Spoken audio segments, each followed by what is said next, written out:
Hello दोस्तों, स्वागत है आपका हमारे YouTube चैनल जीएस भाई मनीष उत्तम में। तो देखिए, चर्चा हो रही थी प्राचीन इतिहास में, और आप लोगों ने प्राचीन इतिहास में हमने चर्चा की थी इंडो ग्रीक शासकों की और शक शासकों की। तो बताइए, कुछ क्वेश्चन पूछ लेते हैं और एक नया राजवंश स्टार्टिंग करते हैं आज, और वो है कुषाण वंश। तो कुषाण वंश से पहले हम कुछ क्वेश्चन पूछ लेते हैं। बताइए कि सर्वप्रथम जो है सोने के सिक्के या लेख युक्त सोने के सिक्के जारी करने वाले कौन से शासक थे? इंडो ग्रीक या हिंद यूनानी राजा। और किस हिंद यूनानी राजा ने सोने के सिक्के चलाए थे? मिनांडर ने। किसने चलाए थे? मिनांडर ने चलाए थे, जो बौद्ध ग्रंथों में मिलिंद के नाम से जाना जाता है। किस नाम से? और जो है जो मिनांडर थे, उन्होंने बौद्ध भिक्षु नागसेन से बौद्ध धर्म की क्या ली थी? दीक्षा ली थी। और इन दोनों के बीच वार्तालाप, यानी बौद्ध भिक्षु नागसेन और मिनांडर के बीच वार्तालाप को संकलित किया गया है एक पाली ग्रंथ है। कौन सा है पाली ग्रंथ? मिलिंद पनो नामक पाली ग्रंथ में संकलित किया गया है। ठीक है, तो बताइए, मिनांडर का एक अभिलेख प्राप्त हुआ है। कहाँ से प्राप्त हुआ है? रे अभिलेख, जो कहाँ से मिला है? फतेहपुर उत्तर प्रदेश से प्राप्त हुआ है। बताइए, जूनागढ़ अभिलेख किसका था? रुद्रदामन का। और रुद्रदामन जो है शक शासक थे। ठीक है, और ये जूनागढ़ अभिलेख जो है किस भाषा में लिखा गया है? संस्कृत भाषा में लिखा गया प्रथम अभिलेख है। और इससे हमें जानकारी किसकी मिलती है? सुदर्शन झील की। और सुदर्शन झील का निर्माण हुआ था किसके समय? चंद्रगुप्त मौर्य के समय। उसके सौराष्ट्र प्रांत के गवर्नर किसने करवाया था? पुष्यगुप्त ने। किसने करवाया था? तो वो जानकारी मिलती है। फिर आगे चल करके अशोक के समय तुषास्प ने इसका पुनर्निर्माण करवाया, और फिर रुद्रदामन के समय सुविशाख। और आगे जब आप लोग गुप्त वंश पढ़ेंगे, उस समय जो है स्कंदगुप्त के समय सौराष्ट्र प्रांत के गवर्नर थे पर्णदत्त, और उन्हीं पर्णदत्त के पुत्र चक्रपालित ने सुदर्शन झील का निर्माण करवाया था। ठीक है, तो ये सब आप लोग पीछे पढ़ चुके हैं। तो आज एक नया टॉपिक शुरू कर रहे हैं, और वो है कुषाण वंश। तो देखो, कुषाण वंश के विषय में जानकारी के यदि स्रोत पूछे जाए, तो जानकारी के स्रोत है चीनी ग्रंथ, और वो चीनी ग्रंथ है हानसू और हाउहान सू से हमें जो है कुषाण वंशों के विषय में जानकारी प्राप्त होती है। और ये जो है चीन के गोबी मरुस्थल के रहने वाले थे। कहाँ के रहने वाले थे? चीन के गोबी मरुस्थल से रहने वाले थे। और जो है ये हूणों द्वारा, जो हूण शासक थे उनके द्वारा पराजित हुए, और पराजित होने के बाद जो है ये 5 भागों में डिवाइड हो गए, और उन्हीं में से एक भाग जो है उन्होंने भारत में प्रवेश किया, और वही कहलाए कुइसुआंग। क्या कहलाए? कुइसुआंग। और यही कुइसुआंग ही क्या कहलाए? कुषाण जो है कहलाए। ठीक है, अब जो है इस वंश का जो संस्थापक थे वो थे कुजुल कड़फिसस, या इन्हीं को कड़फिसस प्रथम भी कह देते हैं। ठीक है, तो कुजुल कड़फिसस इस वंश का संस्थापक था, जो पहले याबुक की उपाधि धारण करता था। कौन सी? याबुक का मतलब होता है सरदार की उपाधि धारण करता था, लेकिन उसने जो है कौन सी उपाधि धारण की? महाराजा राज की उपाधि धारण की, और तांबे के सिक्के भी चलाए।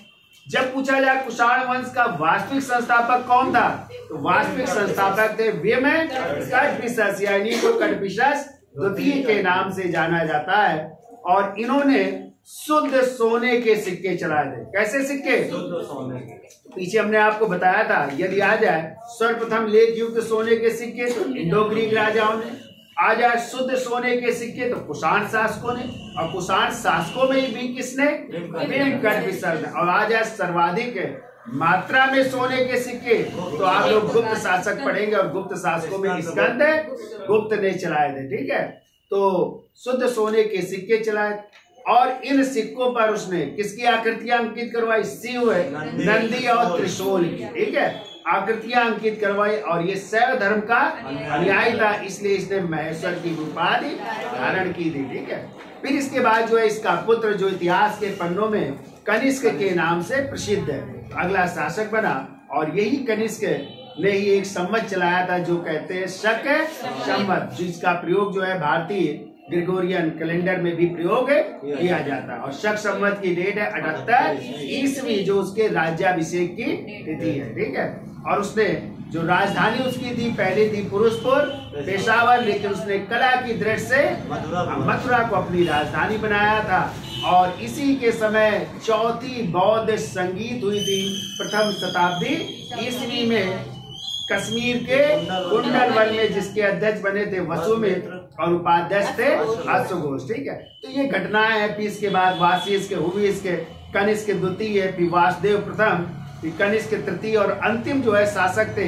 जब गुप्त वंश होंगे तो केदार अंतिम शासक हुआ करते थे। जब आप लोग पढ़ोगे समुद्रगुप्त के जो अभियान पढ़ोगे तो उसी में जो है विदेशी शक्तियों में आएंगे कुषाण, तो अंतिम शासक केदार था। ठीक है, तो इन सब की चर्चा करेंगे।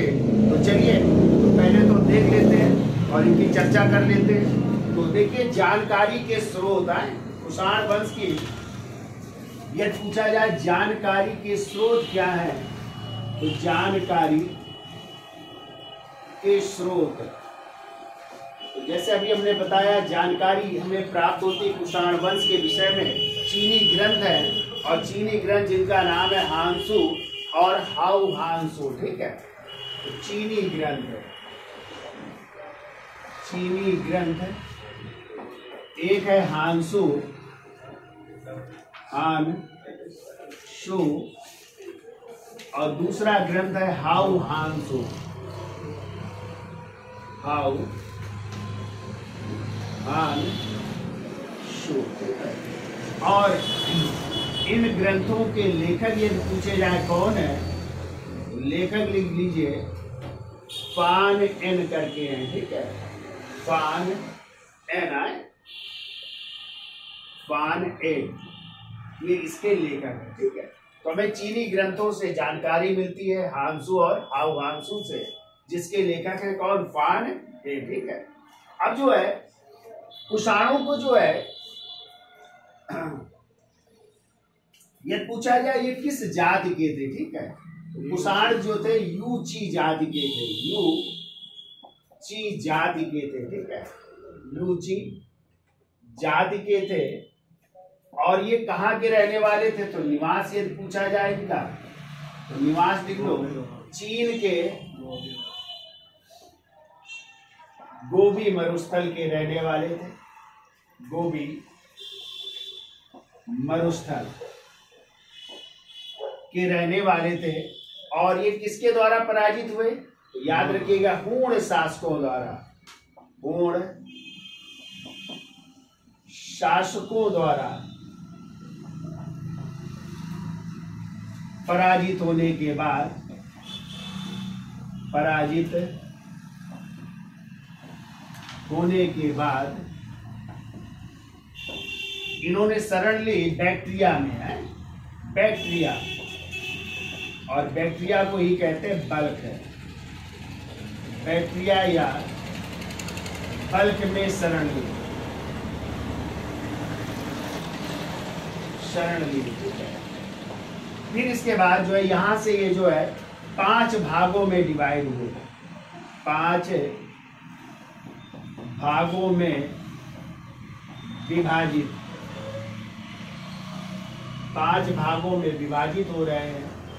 और उन्हीं में से एक भाग कहलाया, एक भाग वही कहला रहा है कुई सुआंग है, कुई सुआंग, और यही कुई सुआंग ही क्या कहलाए, कुषाण कहलाए। ठीक है, कुषाण कहलाते हैं। ठीक है, तो इस तरह जो है एक भाग जो है भारत में आ रहा है और यही जो है कुषाण कहला रहे हैं।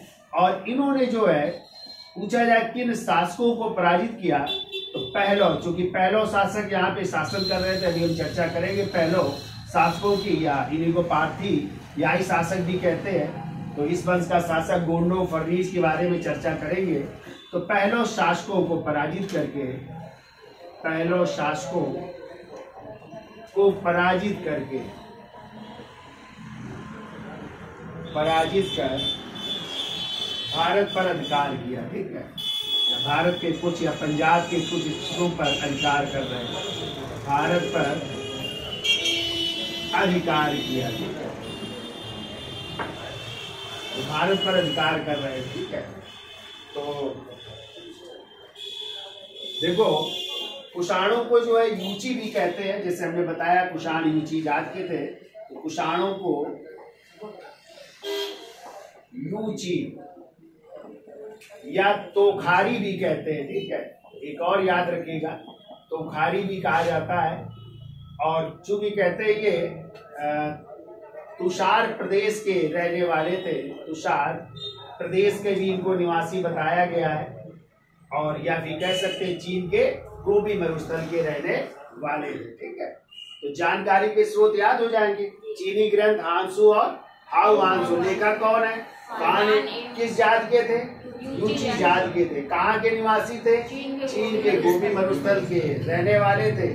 या कहीं कहीं मिलता है ये यूची या तोखारी ठीक से संबंधित थे और किस प्रदेश के थे, तुषार प्रदेश के रहने वाले थे। ठीक है, अब जब हूण शासकों द्वारा पराजित हो गए तो कहाँ पे शरण ली उन्होंने, बैक्ट्रिया या बल्ग में शरण ली और कालांतर में 5 भागों में विभाजित हुआ। ये लोग विभाजित हुए और उन्हीं में से एक भाग क्या कहलाया, कुई शुआंग। और यही कुई शुआंग ही क्या कहलाया, कुषाण कहलाया। ठीक है, और इन्होंने भारत के कुछ भागों पर अधिकार किया। किन शासकों को पराजित करके, पहलो शासकों को पराजित करके भारत के कुछ भागों पर अधिकार कर रहे हैं। ठीक है, अब यदि पूछा जाए इस वंश का पहला जो शासक था या कुषाण वंश का संस्थापक कौन था, तो वो थे कुजुल कडफिसस या कडफिसस प्रथम, जिनका टाइम है 15 ईस्वी से 65 ईस्वी तक। ठीक है, तो अब हेडिंग डाल लेते हैं, तो न लिख पाए हो तो हम बोल दे। तो देखिए कुषाण वंश का जो संस्थापक है वो है कुजुल कडफिसस, या इन्हीं को जो है कडफिसस प्रथम भी कहा जाता है। और इनका टाइम है 15 से 65 ईस्वी। ठीक है, अब देखिए कुजुल कडफिसस की उपाधि क्या है, तो एक तो उपाधि है याबुक। याबुक का मतलब होता है सरदार। तो कौन सी उपाधि धारण करता था पहले, सरदार। ठीक है, और दूसरी उसकी उपाधि है धर्मार्थिदस। इसका मतलब होता है सत्य धर्म का अनुयायी। सत्य धर्म का अनुयायी भी कहते हैं। क्या कहते हैं, सत्य धर्म का अनुयायी भी इसका अर्थ होता है, धर्मार्थी दश का मतलब। ठीक है, तो देखिए पहला पॉइंट लिखिए, कुजुल कडफिसस ने, कुजुल कडफिसस ने किन शासकों को पराजित किया, पहलो शासकों को। किन शासकों को, हाँ तो लिखिए पहलो शासकों को पराजित करके, पहलो शासकों को पराजित करके, पराजित करके अफगानिस्तान और कंधार पर, अफगानिस्तान और अफगानिस्तान का ही हिस्सा है कंधार है, अफगानिस्तान व कंधार पर अधिकार कर लिया। अफगानिस्तान कंधार पर अधिकार कर लिया है, कंधार पर अधिकार कर लिया। ठीक है, अब क्या किया, जब अधिकार कर लिया तो दूसरा पॉइंट लिखिए, इसने याबुक की उपाधि त्याग कर, इसने याबुक, और याबुक का मतलब अभी हमने बताया सरदार है, याबुक यानी सरदार की उपाधि त्याग कर, की उपाधि त्याग कर, कौन सी उपाधि धारण की, महाराजा धीराज किया, महाराजा धीराज, महाराजा धीराज की उपाधि धारण की। ठीक है, तो महाराजा धीराज की उपाधि धारण कर रहा है। ठीक है, अब देखिए कहते हैं कुजुल कडफिसस ने केवल तांबे के सिक्के चलाए थे। कौन से सिक्के, तांबे के सिक्के चलाए थे, और उसमें कौन सी उपाधि अंकित थी, यही धर्मार्थी दस यानी सत्य धर्म के अनुयायी की उपाधि अंकित थी। तो लिखिए अगला पॉइंट, कुजुल कडफिसस ने, कुजुल कडफिसस ने तांबे के सिक्के चलाए, तांबे के सिक्के चलाए,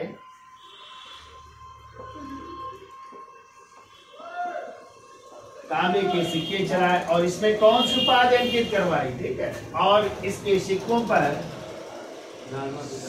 पर लिख लो, सिक्कों पर धर्मार्थी 10, धर्मार्थी 10 का मतलब होता है सत्य धर्म का अनुयायी है। धर्मार्थ 10 उत्कीर्ण, धर्मार्थ 10 एवं ऊंट की आकृतियां, सिक्कों पर धर्मार्थ 10 एवं लिख लो ऊंट की आकृति अंकित है। ऊंट की आकृति अंकित है, आकृति अंकित है। धर्मार्थ 10 का मतलब हमने बताया सत्य धर्म का अनुयायी, और दूसरा ऊंट की भी उपाधि या ऊंट का भी चित्र या आकृति जो है अंकित है, ठीक है, ये याद रखिएगा। फिर लिख लो इसके सिक्कों पर, अगला पॉइंट लिखो, इसके सिक्कों पर, इसके सिक्कों पर यूनानी शासक, यूनानी शासक, और उस यूनानी शासक का नाम था हर्मियस, हर्मियस। यूनानी शासक हर्मियस की आकृति अंकित है, की आकृति अंकित है। यूनानी शासक हर्मियस की आकृति अंकित है, अतः प्रारंभ में वह हर्मियस का सामंत था। अतः ये ज्ञात होता है कि प्रारंभ में वह हर्मियस का क्या था, सामंत था, ठीक है, यानी सामंत के रूप में शासन कर रहा था। उसका सामंत भी माना गया है कि ये अंतिम यूनानी शासक हर्मियस के सामंत हुआ करते थे, ठीक है। अब देखिए इसके कुछ सिक्कों पर रोमन सम्राट, देखो इसके कुछ सिक्कों पर, इसके कुछ सिक्कों पर, कुछ सिक्कों पर रोमन सम्राट, रोमन सम्राट, और उस समय रोमन सम्राट थे आगस्टस, आगस्टस। तो रोमन सम्राट आगस्टस और एक और शासक है, या इन्हीं को कहते हैं टाइबेरियस, है या टाइबेरियस भी कह सकते हैं, टाइबेरियस, ठीक है, की आकृति अंकित है,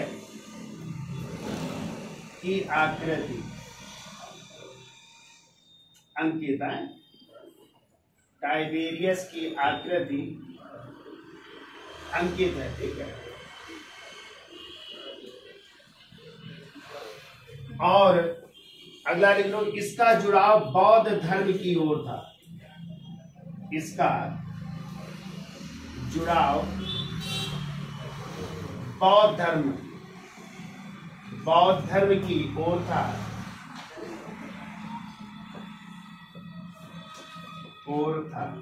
वैसे कुषाण शासक जो है शैव धर्म के भी अनुयायी थे, ठीक है, हाँ, लेकिन बौद्ध धर्म को भी मानते थे। और आप लोग पढ़ोगे कि कनिष्क तो जो है बौद्ध धर्म को मानता था और उसने चौथी बौद्ध संगीत का भी आयोजन किया था, ठीक है।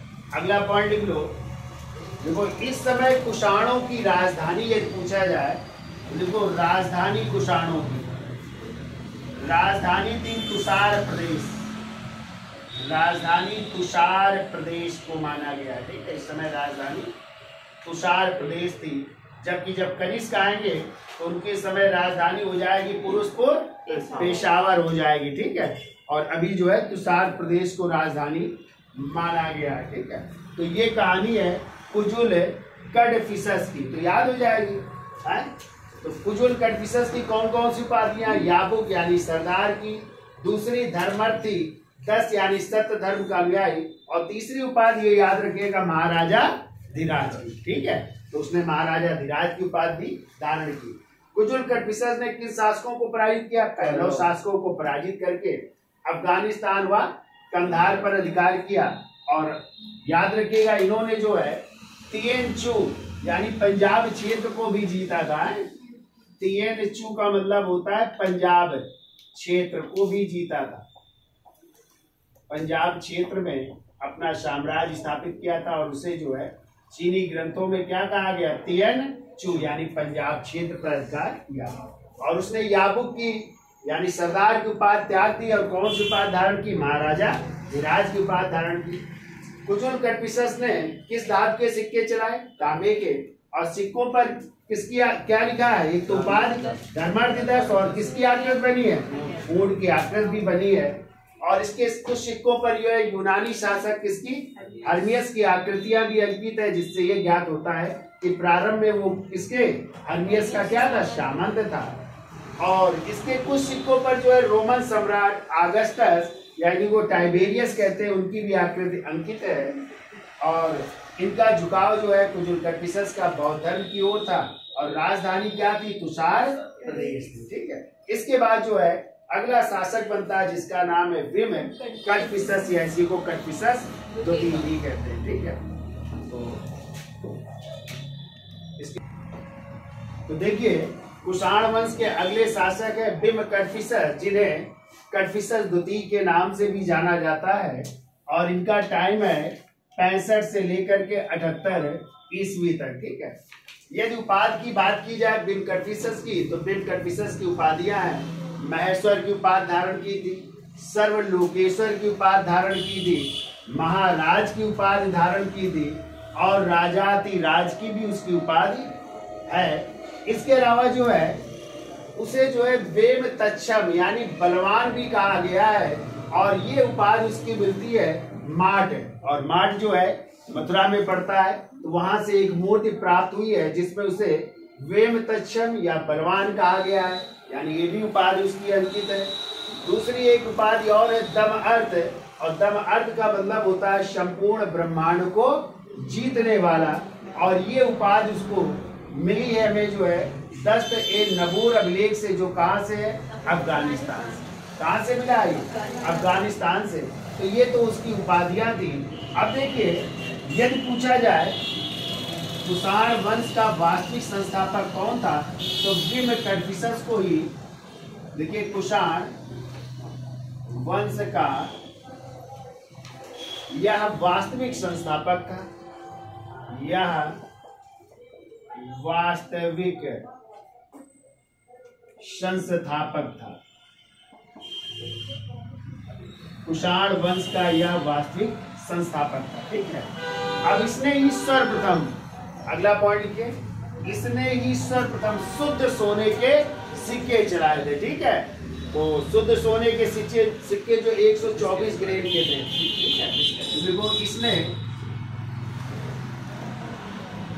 ही शुद्ध सोने के सिक्के चलाए।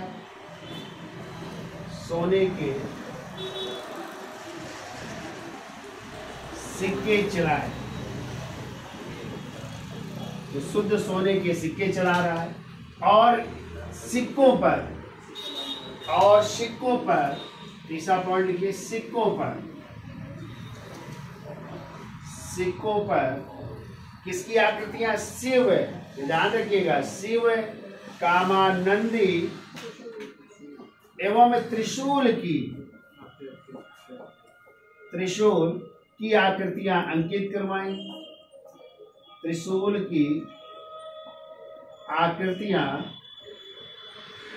अंकित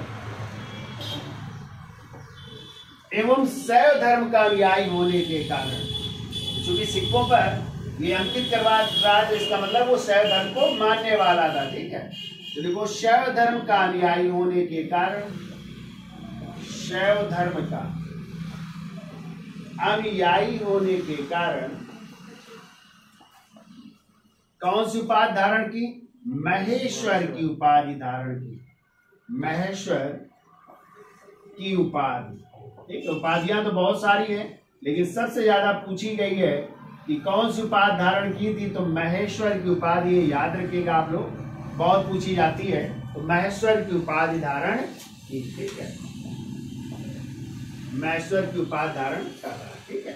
अब इसी के समय जो है ध्यान रखिएगा, कपिसा से यानी भीम कडफिसस के समय कपिसा से, वो 5वां पॉइंट, भीम कडफिसस के समय कपिसा से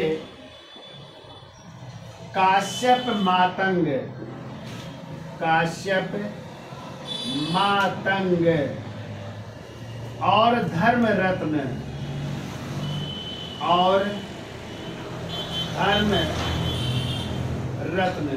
यानी ये दो जो है बौद्ध भिक्षु हैं जो बौद्ध धर्म का प्रचार करने कहाँ गए थे?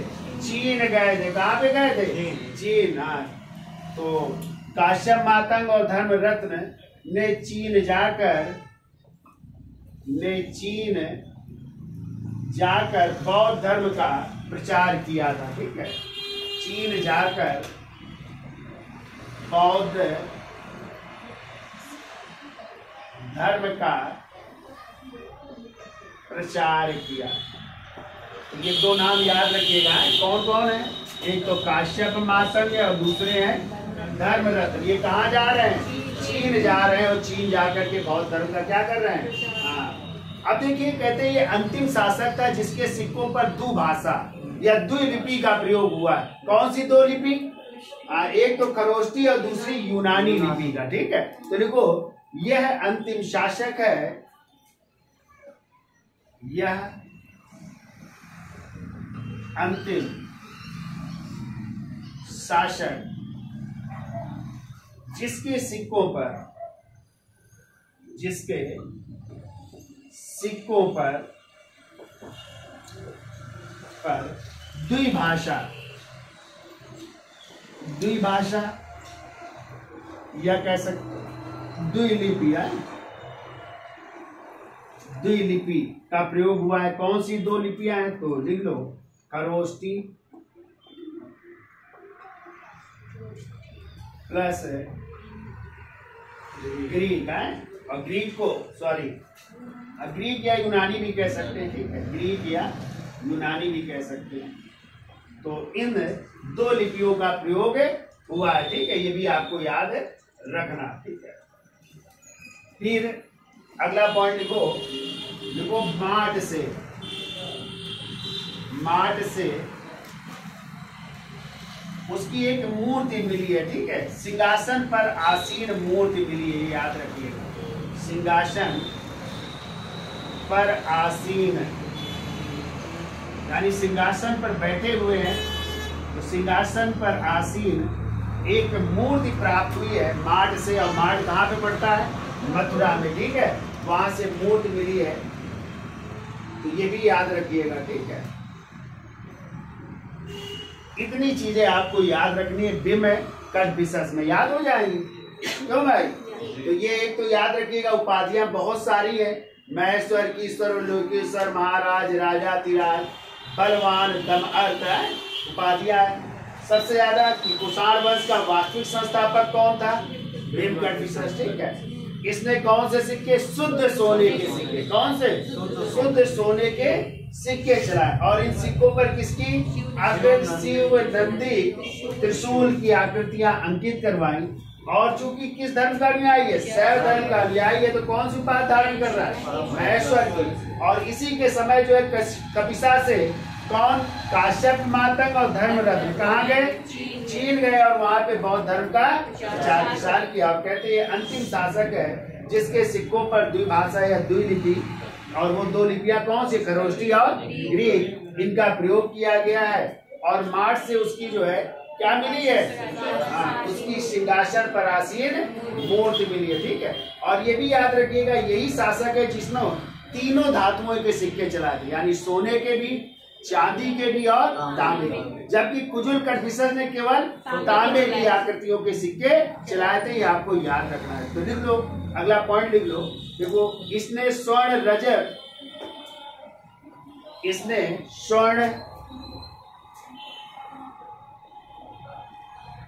प्लस रजत, रजत का मतलब चांदी है, प्लस ताम्र मुद्राएं, ताम्र मुद्राएं जारी की। तीनों धातुओं में इसने मुद्राएं जारी की है, सोने के भी, चांदी के भी और ताम्र मुद्राएं जारी की। इसका स्क्रीनशॉट ले लीजिए। अगला शासक है जो कनिष्क है, चर्चा कर लेते हैं। तो देखिए हिरण्यकशिपु के बाद उसका पुत्र अगला शासक बना जिसका नाम है कनिष्क। कनिष्क का टाइम है 78 ईस्वी से 101 ईस्वी। तो कहीं कहीं 78 से 105 ईस्वी में मिलता है, लेकिन सर्वाधिक जो सही है वो है 78 से 101 ईस्वी। लगभग इसने 23 वर्षों तक शासन किया। ठीक है, इसकी उपाधियां याद रखिएगा। इसकी उपाधि कौन सी थी? देवपुत्र की उपाधि थी। और कौन सी थी? शाहानुशाही। और ये उपाधि आप लोग समुद्रगुप्त का जो प्रयाग प्रशस्ति है वहां से भी पढ़ेंगे। इन लोगों ने उपाधियां धारण की थी। और इसे जो है सबसे ज्यादा पूछा जाता है किस शासक को द्वितीय अशोक के नाम से जाना जाता है? तो किसे? कनिष्क को द्वितीय अशोक के नाम से जाना। और जब कनिष्क ना हो तो फिर हर्षवर्धन को भी द्वितीय अशोक के नाम से जाना जाता है। लेकिन पहला आंसर क्या होगा? कनिष्क। इसे जो है शहंशाह की भी उपाधि, और शहंशाह का मतलब होता है साओ, नानो, शाओ की उपाधि भी धारण की थी। इसके अलावा जो है इसने महाराजा धीराज की भी उपाधि धारण की थी। कौन सी उपाधि? महाराजा धीराज। अब इसकी कुछ शैल प्रतिमाएं मिली है। शैल का मतलब पत्थरों से निर्मित कुछ प्रतिमाएं मिली है, जो सर्वाधिक कहाँ से मिली है? सुर्गकोटल। सुर्गकोटल कहाँ पे पड़ता है? अफगानी। क्वेश्चन भी पिछली बार पूछा गया। ठीक है, कि शैल प्रतिमाएं कहाँ से प्राप्त हुई है कनिष्क की? तो सुर्गकोटल याद रखिएगा। और कहाँ से मिला ये? अफगानी। और दूसरी जो है माट, यानी माट स्थान हमने बताया था कहाँ? मथुरा से भी कुषाणों की या कनिष्क की शैल प्रतिमाएं मिली है। और उन्हीं में से एक जो प्रतिमा है, एक मूर्ति है, वो है काबंद। काबंद का मतलब होता है सिर विहीन, यानी इस मूर्ति में सर नहीं, उसका सिर विहीन मूर्ति भी मिली है। कहाँ से? माट, मथुरा से। क्लियर? अब देखिए इसके अभिलेख जो है 12 अभिलेख मिले। कितने अभिलेख मिले? और इसी का एक अभिलेख है राबातक अभिलेख, जो कहाँ से मिला है? अफगानिस्तान से मिला है। और इसी में जो है कनिष्क को बेमकटपिशस का पुत्र कहा गया, यानी वो किसका पुत्र था? बेमकटपिशस का पुत्र था। कौन? कनिष्क। और इसका उल्लेख हमें कहाँ से मिला है? राबातक अभिलेख से। जैसे अभी हमने बताया था कि कनिष्क ने कितने वर्षों तक शासन किया? 23 वर्षों तक शासन किया। अब देखिए इसकी राज्याभिषेक की तिथि को निर्धारित करने के लिए लंदन में 2 अंतरराष्ट्रीय सम्मेलन हुए। एक 1913 में सम्मेलन हुआ और दूसरा 1960 में अंतरराष्ट्रीय सम्मेलन हुए। और द्वितीय सम्मेलन में ही जो है इसके राज्याभिषेक की तिथि क्या निर्धारित की गई? 78 ईस्वी। तो इसके राज्याभिषेक की तिथि क्या हो गई? 78 ईस्वी, जिसको कि इसने चलाया किस संवत के रूप में? शक संवत के रूप में। इस तरह शक संवत की डेट क्या हो जाएगी? 78 ईस्वी, जिसका प्रयोग आज भारतीय जो कैलेंडर है उसमें किया जाता है। तो जो भारत का राष्ट्रीय पंचांग है यदि आज है वो किस संवत पर आधारित है? तो क्या बताओगे? शक संवत पर आधारित है। ठीक है, और इसकी राजधानी अभी हम चर्चा कर लेते हैं। इसकी राजधानी जो है फिरोजपुर, पेशावर थी, लेकिन कला की दृष्टि से यदि आ जाए इसकी राजधानी क्या थी? तो मथुरा थी। क्या थी? मथुरा। तो पहला पॉइंट लिखिए, कनिष्क के राज्यारोहण की तिथि को निर्धारित करने के लिए कनिष्क के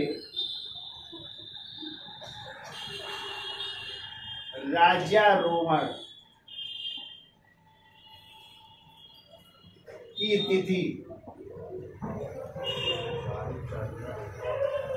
निर्धारित करने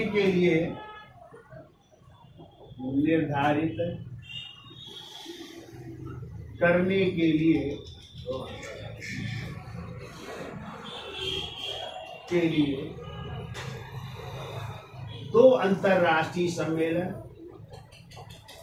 दो अंतरराष्ट्रीय सम्मेलन कहाँ पे हो रहा है? लंदन में हो रहा है। ठीक है, लंदन में हुए। ठीक है, अब पहला कब हुआ? तो पहला हो रहा है 1913 में और दूसरा अंतरराष्ट्रीय सम्मेलन हो रहा है 1960। ठीक है, और इसी दूसरे अंतरराष्ट्रीय सम्मेलन में जो कनिष्क के राज्याभिषेक की तिथि है, राज्याभिषेक की तिथि, और राज्याभिषेक की तिथि क्या निर्धारित की गई? 78 ईस्वी निर्धारित की गई। ठीक है, और इसी राज्याभिषेक की तिथि को किस संवत के रूप में चलाया गया? शक संवत। यदि आ जाए शक संवत की भी डेट क्या है तो आप लोग क्या बताओगे? 78 ईस्वी। और यदि आ जाए विक्रम संवत की डेट, तो विक्रम संवत की डेट हमने आपको दो बताई है, या तो 57 ईसा पूर्व होगा या फिर 58 ईसा पूर्व होगा। ठीक है, तो 57 या 58 ईसा पूर्व है विक्रम संवत की डेट।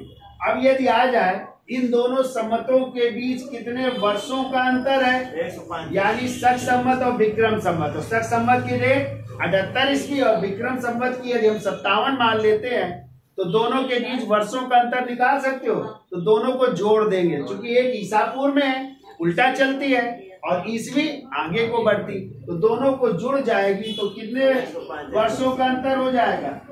135 वर्षों का अंतर है। कितने वर्षों का? 135 वर्षों का अंतर है। ठीक है, तो ये याद रखिएगा कि शक संवत की डेट क्या है? 78 ईस्वी, जो किसके राज्याभिषेक की तिथि है? कनिष्क के राज्याभिषेक की तिथि है। और किस अंतरराष्ट्रीय सम्मेलन में? दूसरे अंतरराष्ट्रीय सम्मेलन में इसकी तिथि निर्धारित की गई, जो क्या मानी गई? 78 ईस्वी मानी गई। ठीक है, अब देखो इसी शक संवत का प्रयोग किसमें होता है? अभी हमने बताया ग्रेगोरियन कैलेंडर या भारत के राष्ट्रीय पंचांग में इसी संवत का प्रयोग किया जाता है। ये भी याद रखिएगा। अब देखो यदि हम राजधानी की बात करें, कनिष्क की राजधानी क्या थी? तो कनिष्क की राजधानी, जो प्रशासनिक राजधानी थी, वो थी पुरुषपुर पेशावर। ठीक है, पुरुषपुर पेशावर। लेकिन हमने आपको बताया उसने एक और राजधानी बनाई थी और वो थी मथुरा। यदि पूछा जाए कि मथुरा दूसरी राजधानी थी और ये किस दृष्टि से थी, तो कला की दृष्टि से। ठीक है, कला की दृष्टि से दूसरी राजधानी क्या थी? मथुरा थी। ठीक है, तो कला की दृष्टि से लिख लो, दूसरी राजधानी मथुरा थी। ठीक है, अब देखो कहते हैं कनिष्क का जो है चीन के शासक, और चीन के शासक थे उस समय हो करके नाम थे, जो है होती करके नाम थे। ठीक है, होती के जो है सेनापति, जिनका नाम था पांचाओ। क्या नाम था? तो पांचाओ से 2 बार युद्ध हुआ। तो कहते हैं कनिष्क ने जो है वहां के राजा से उनकी पुत्री विवाह के लिए मांगी थी, उन्होंने मना कर दिया तो युद्ध हुआ। इस कारण पांचाओ ने कहते पहली बार कनिष्क को पराजित किया, लेकिन दूसरी बार कनिष्क ने जो है किसको पराजित किया? सेनापति पांचाओ को पराजित किया। यानी चीन तक जो है कनिष्क का क्या था? अधिकार भी माना जाता है। ठीक है, तो ये भी कहानी जो है प्राप्त होती है। तो देखिए कनिष्क का चीन के हान वंश के शासक, तो इसको इसके साथ ले लो, फिर आगे लिखते हैं, यहां तक याद हो जाएगा है? तो देखिए अगला पॉइंट लिखे, कनिष्क का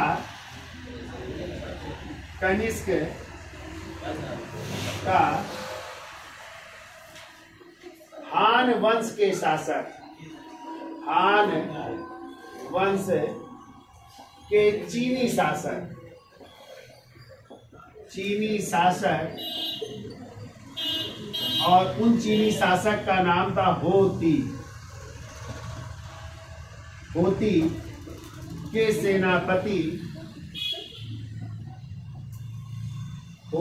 सेनापति पांचाओ। क्या नाम था सेनापति का? पांचाओ। से 2 बार युद्ध हुआ, पांचाओ से 2 बार युद्ध। देखिए 2 बार युद्ध हो रहा है। तो पहली बार लिख लीजिए, पहली बार कनिष्क पराजित, पहली बार कनिष्क पराजित हो रहे हैं, परंतु दूसरी बार विजयी है, दूसरी बार उसकी विजय हो रही है। ठीक है, तो दोनों पॉइंट लिख लो। कनिष्क का हान वंश के चीनी शासक होती के सेनापति पांचाल से 2 बार युद्ध हुआ। तो पहली बार कनिष्क की पराजय हुई, लेकिन दूसरी बार उसकी क्या हो जाती है, विजय हो जाती है। ठीक है, तो कहते हैं चीनी शासक या चीनी राजकुमारी की मांग करता है, देने से मना कर देते तो ये युद्ध हो रहा है। तो पहली बार क्या हुआ, पराजित हुआ, दूसरी बार जीतता है। ठीक है, अगला पॉइंट लिखिए, देखो कनिष्क ने कश्मीर को जीत कर, यानी कनिष्क ने किसको जीता, कश्मीर को है। तो कनिष्क ने कश्मीर को जीत कर, कश्मीर को जीत कर एक नगर बसा रहा है, और वो नगर है कनिष्कपुर। कौन सा, कनिष्कपुर नगर की स्थापना की है, नगर की स्थापना। तो कनिष्क ने कश्मीर को जीता तो कौन सा नगर बसाया, कनिष्कपुर। और दूसरा उसने एक और नगर जीता था, तक्षशिला। ठीक है, तो दूसरा लिखो, तक्षशिला को जीत कर, तक्षशिला को जीत करके यहाँ पे एक और नगर बसा रहा है, सिरकप। कौन सा नगर, सिरकप नगर की स्थापना की। ठीक है, तो सिरकप नगर की भी स्थापना कर रहा है, ये भी आपको याद रखना। ठीक है, सिरकप या सिरसुख भी मिल जाता है, तो दोनों लिखिएगा, सिरसुख नगर की स्थापना की। तो कश्मीर में कनिष्कपुर और कहाँ पे, तक्षशिला में किस नगर की, सिरकप या सिरसुख नगर की स्थापना की। ठीक है, अब देखो अगला पॉइंट लिखिए, महास्थान। और महास्थान पड़ता है बांग्लादेश में। ठीक है, तो देखो महास्थान बांग्लादेश से, आज ये बांग्लादेश का हिस्सा है, पूर्वी बंगाल जिसे कहते थे। तो बांग्लादेश से कनिष्क की सोने की मूर्ति मिली है, कनिष्क की सोने की मूर्ति।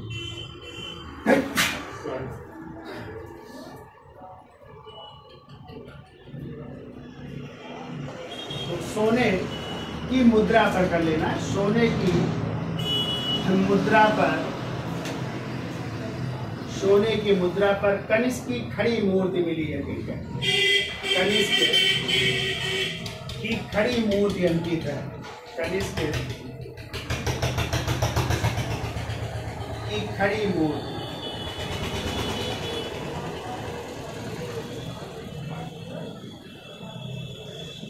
खड़ी मूर्ति अंकित है, जो कहां से मिली है, महास्थान से। कौन सी मुद्रा है, सोने की मुद्रा है, सोने का ये सिक्का है, जिस पर कनिष्क की जो है खड़ी मूर्ति अंकित है। ठीक है, जबकि मथुरा से भी, दूसरा पॉइंट लिखिए, देखो मथुरा से भी, मथुरा से भी कनिष्क की मूर्ति मिली है, कनिष्क की मूर्ति मिली है,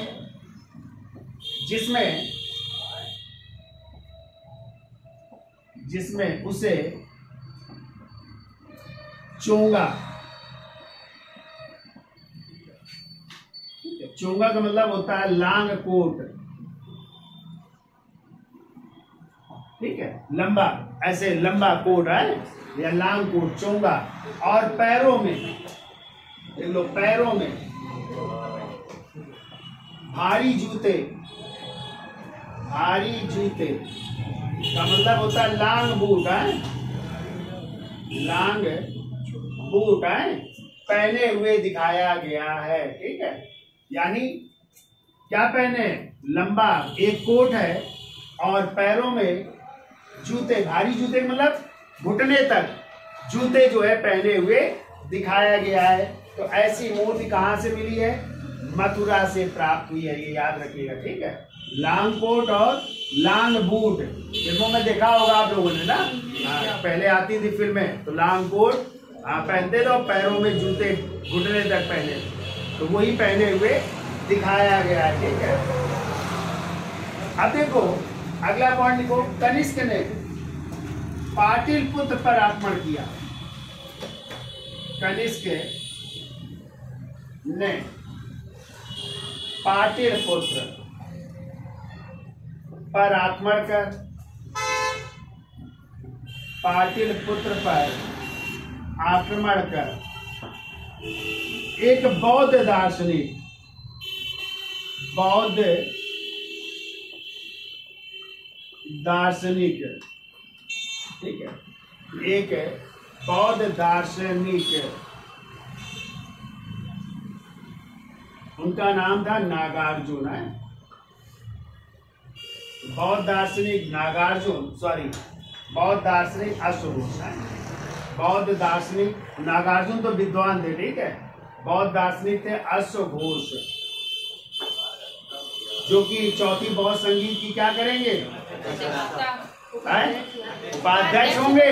अध्यक्षता तो वसुमित्र करेंगे, उपाध्यक्ष होंगे अश्वघोष। ठीक है, तो बौद्ध दार्शनिक किसको प्राप्त कर रहे हैं, अश्वघोष को। और जो है दूसरी चीज याद रखिएगा, बुद्ध का भिक्षा पात्र, बुद्ध का भिक्षा पात्र, जिससे गौतम बुद्ध जो है भिक्षा प्राप्त करते थे, तो वो प्राप्त कर रहे हैं। और तीसरी चीज एक और याद रखिएगा, अद्भुत मुर्गा प्राप्त कर रहे हैं, अद्भुत मुर्गा,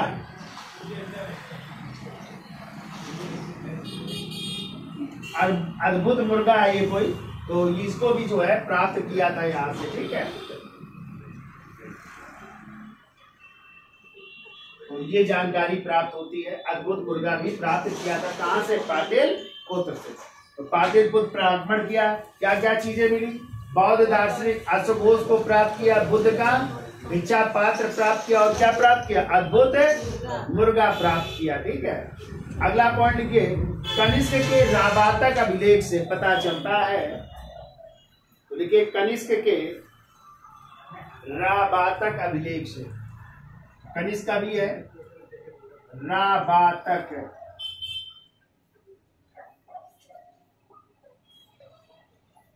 अभिलेख से पता चलता है कि उसका साम्राज्य पूर्व में चंपा तक विस्तृत था। ठीक है, साम्राज्य पूर्व में कहां तक था, चंपा तक विस्तृत था। ठीक है, चंपा तक विस्तृत था। अब देखिए क्वेश्चन आता है कि कनिष्क के दरबार में कौन कौन रहता था। ठीक है, तो लिखिए अगला पॉइंट, कनिष्क के दरबार में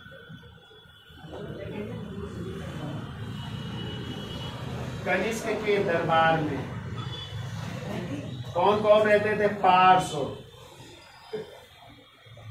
कामा वसुमित्र, कामा अश्वघोष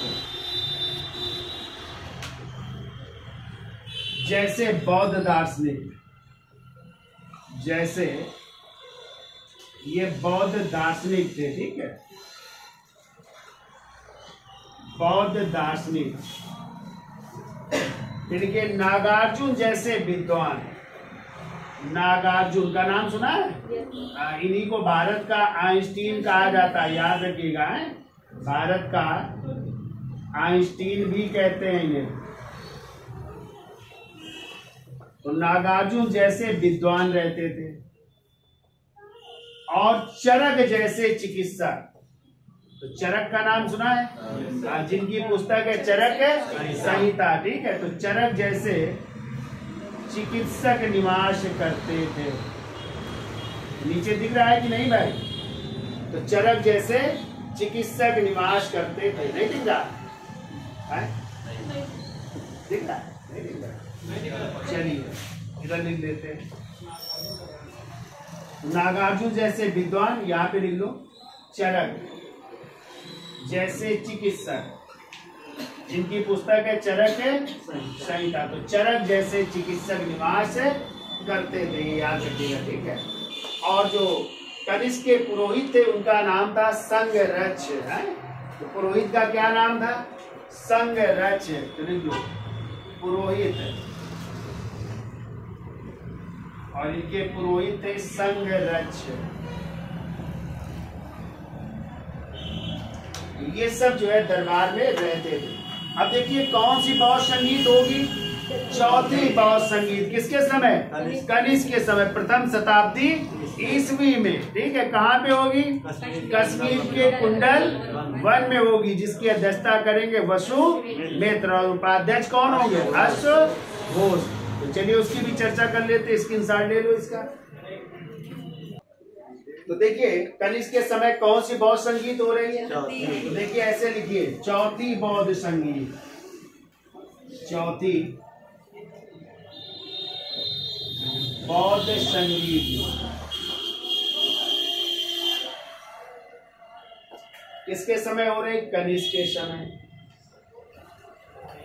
कनिष्क के समय कब हो रही है? प्रथम शताब्दी ईस्वी है, प्रथम है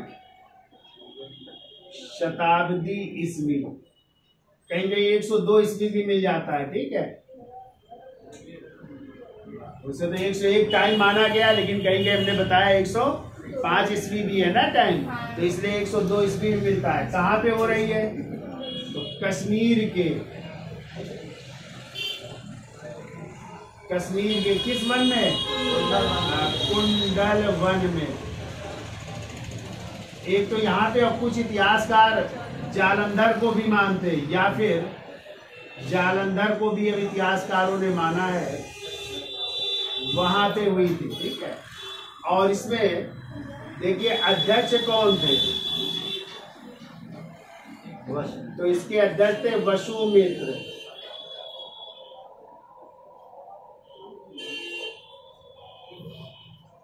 और इसमें उपाध्यक्ष भी थे, और उपाध्यक्ष कौन थे? अश्व घोष।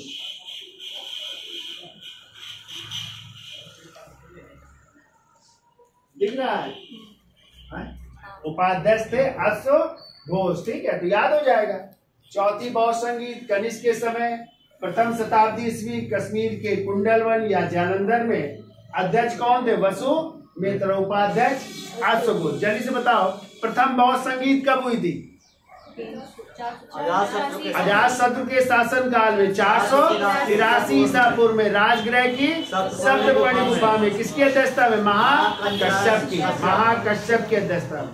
और दूसरी बौद्ध संगीत हुई थी काला अशोक के शासन काल में 383 ईसा पूर्व में, वैशाली के बालुकाराम बिहार में, जिसके अध्यक्ष थे साबक मीर या महाकंचन। और तीसरी बौद्ध संगीत हुई थी सम्राट अशोक के समय 251 ईसा पूर्व में, पाटिल पुत्र के अशोकाराम बिहार में, जिसकी अध्यक्षता की थी मुगल पुत्र ने। याद हो जाएगी। अब देखिए इसी चौथी बौद्ध संगीत के समय ही बौद्ध धर्म 2 भागों में विभाजित हो रहा है। बौद्ध धर्म 2 भागों में। कौन कौन से 2 भाग है? एक तो है हीनयान, और दूसरा है महायान।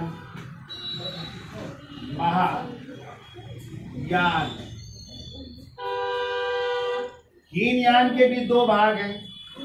एक है वैभाषिक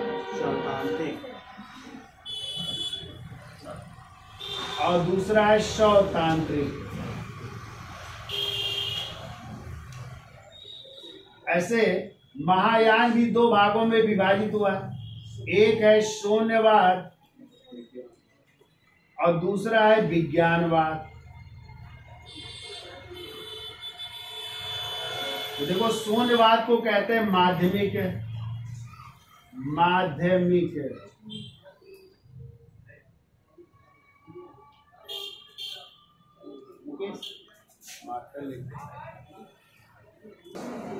तो देखिए महायान 2 भागों में विभाजित हो रहा है। एक शून्यवाद, और शून्यवाद को क्या कहते हैं? माध्यमिक भी कहते हैं। ठीक है, शून्यवाद या इसी को माध्यमिक भी कहते हैं। और शून्यवाद के संस्थापक हैं नागार्जुन। कौन है?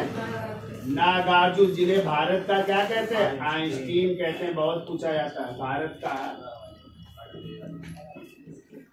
आइंस्टीन भी कहते हैं, ठीक है। भारत का आइंस्टीन भी कहते हैं, इनकी तुलना जो है आइंस्टीन कह सकते हैं। फिर दूसरा जो है कौन था, विज्ञानवाद। विज्ञानवाद है, और विज्ञानवाद को योगाचार कहते हैं, योगाचार कहते हैं। और इसके संस्थापक है मैत्रेयनाथ, ठीक है। लेकिन इसको आगे बढ़ाने का श्रेय दिया जाता है असंग व वसुबंध को। इन्होंने आगे बढ़ाया था, असंग और वसुबंध ने इसको आगे बढ़ाया था। तो इस तरह बौद्ध धर्म दो भागों में विभाजित हुआ था। और हमने आपको पीछे पढ़ाया था कि किस बौद्ध संगीत में बौद्ध धर्म पहली बार दो भागों में विभाजित हुआ। दूसरी किसमें स्थाविर और महासंघ। तो वही स्थाविर ही क्या कह रहे थे, यही हीनयानी थे स्थाविर, ठीक है। और महासांघिक ही महायान कह रहा है, ये भी याद रखिएगा, ठीक है। महासांघिक ही क्या कह रहा है, महायान। महायान कितने भागों में विभाजित हो रहा है, दो, शून्यवाद और विज्ञानवाद, ठीक है। अब देखिए इसी कनिष्क के समय दो कला शैलियों का जन्म हुआ, दो कला शैली का जन्म हुआ। और वो दो कला शैली थी, एक तो मथुरा कला थी, मथुरा कला शैली, और दूसरी थी गांधार कला शैली, गांधार कला, ठीक है।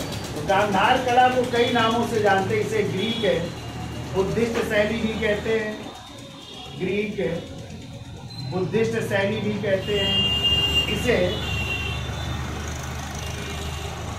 इसे कह सकते हैं ग्रीक है, बुद्धिस्ट के नाम से भी जानते हैं। इसे जो है ग्रीक, इंडो ग्रीक भी कह सकते हैं, ठीक है। तो इंडो ग्रीक भी कह सकते हैं, इंडो ग्रीक शैली भी कह सकते हैं।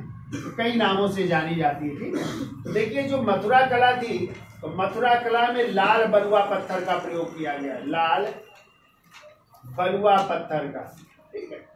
इसकी भी हम चर्चा कर लेंगे थोड़ी डिटेल में। लाल बलुआ पत्थर का प्रयोग है, और इसमें बौद्ध, जैन और ब्राह्मण धर्म से संबंधित मूर्तियां बनी, यानी बौद्ध धर्म से भी बनी, जैन धर्म की भी मूर्तियां बनी, और ब्राह्मण धर्म की भी मूर्तियां बन रही, ठीक है। जबकि जो गांधार कला शैली थी, इसमें काले स्लेटी रंग के, किस रंग के, काले स्लेटी रंग के पत्थरों का प्रयोग किया गया है। और इसमें जो है किसकी मूर्तियां बनी है, गौतम बुद्ध की मूर्तियां बनी, जिनका मुख्य जो है अपोलो यानी ग्रीक देवता है, और उन ग्रीक देवता का नाम है अपोलो, ठीक है, से मिलता जुलता दिखाया गया। कहते हैं इनका जो चेहरा है गौतम बुद्ध का, वो ग्रीक देवता किससे, अपोलो से मिलता जुलता है, ठीक है। तो इस शैली के भी ये मूर्तियां जो है बन रही हैं, इनको भी याद रखिएगा, ठीक है। और ज्यादातर बोधिसत्व और मैत्रेय की मूर्तियां मिली हैं, ठीक है। बोधिसत्व और जो भावी बुद्ध होंगे कौन होंगे, मैत्रेय की मूर्तियां जो है बनाई गई है, ठीक है। तो एक मथुरा कला शैली कैसी थी, वो थी आदर्शवादी थी। कैसी थी, कभी आ जाए मथुरा कला शैली कैसी थी, तो मथुरा कला शैली थी आदर्शवादी, ठीक है। और यदि आ जाए ग्रीक गांधार कला शैली, ये यथार्थवादी, यथार्थवादी कला शैली थी, ये भी याद रखिएगा, ठीक है। तो ये जो है विकास हो रहा है किसके समय, कनिष्क के समय। किन दो शैलियों का, मथुरा कला शैली और गांधार कला शैली। तो मथुरा कला शैली में किस धर्म से संबंधित मूर्तियां मिली, बौद्ध, जैन और ब्राह्मण धर्म से। और किस पत्थर का प्रयोग किया गया, लाल बलुआ पत्थर की। कैसी है मूर्तियां ये, आदर्शवादी। जबकि गांधार कला शैली में किस रंग के पत्थरों का, काले स्लेटी रंग के। इसी को किस नाम से जानते हैं, ग्रीक बुद्धिस्ट शैली भी कहते हैं, इंडो ग्रीक शैली भी कहते हैं, ठीक है। कई नामों से जानी जाती है। और इसमें जो गौतम बुद्ध की मूर्तियां, वो किस देवता से उनका चेहरा मिलता है, ग्रीक देवता अपोलो से। और इसमें गौतम बुद्ध की कौन सी मूर्तियां बनी? बोधिसत्व की और मैत्रेय से संबंधित मूर्तियां बनाई गई है। ठीक है, ठीक है। और कनिष्क के कुछ सिक्के भी मिले हैं, तो याद रखिएगा कनिष्क